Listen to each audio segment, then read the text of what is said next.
To get into our game of the week, it's Dumas at Canadian. A big one, of course, down in Canadian. Dumas starting off, it's Colton Mills passing it out to Blake Robinson, makes defenders miss before getting slammed down. But a couple plays later, Mills scrambles in the pocket, dodging defenders, and finds Luis Balbuena in the end zone for the big touchdown. Wildcats will be up next. Weston Mitchell throws it to CJ Jimenez. He fights his way down the sideline, making defenders miss before getting tackled. So next play, it's going to be Sladen Dickinson. He's going to take the ball and watch what he does.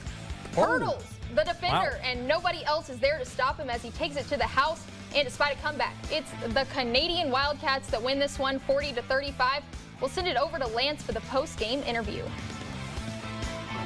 Hey, here we are in Canadian, Texas. Channel 10 game of the week for the wrap-up, and what a game it was. Classic Texas high school football.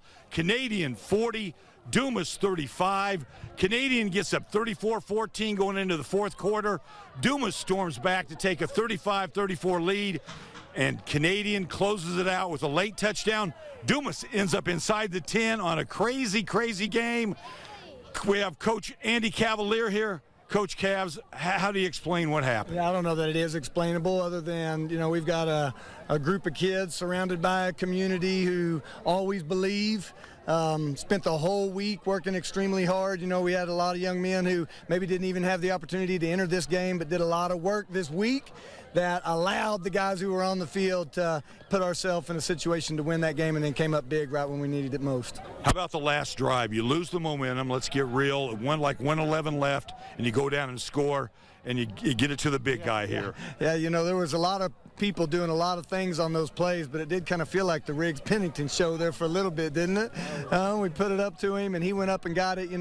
One of the things that we've talked about as a staff and made sure Weston, our quarterback, knows is when, we feel like a lot of times Riggs is going to have an advantage on people if we'll just get the ball high enough.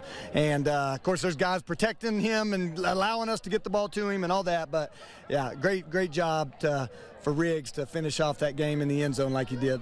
Riggs, just an amazing game. Take me through that. What were the emotions like for the players on the field? Oh man, we were pretty nervous. We didn't know what was going to happen, but I'm glad that we did make it happen. You start off a house of fire. Just a really, really strong first half. It's 34-14 going in the fourth. You lose the lead. What'd you guys say in the huddle to get this last drive done? You went 65 yards to get the winning touchdown. Keep going. We had them tired. We knew that we could score, and we were telling everybody, keep going, don't stop. That ball's in the air. You're in the end zone. Take me through it. Catch it. That's all that's going on in my mind. Just praying to God that I catch it. And he caught it. Yes, he did. Texas high school football at its best. Hey, here we are in Canadian. I'm Lance Launer for News Channel 10 Sports, wearing the victory jacket for the Canadian Wildcats. Once again, our final score, Canadian 40, Dumas 35. Let's toss it back to the wrap-up. Well, thank you, Lance. A huge game down in Canadian. Greg.